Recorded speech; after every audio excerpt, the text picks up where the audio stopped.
Mimosa.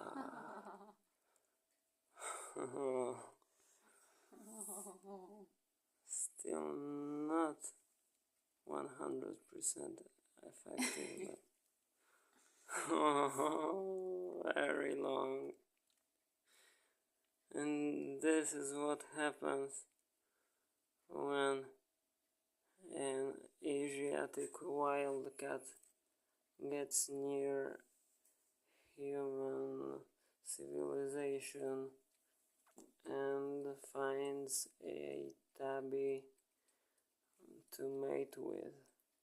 You get the very long-legged desert undercoat and the super long legs.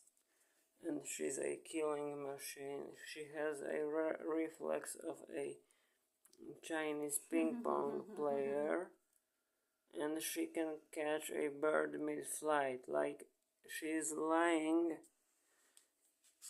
in the grass, the bird flies, and she just jumps, scoops him up, rips his head off, opens his stomach up and starts to swallow his guts like spaghetti, right?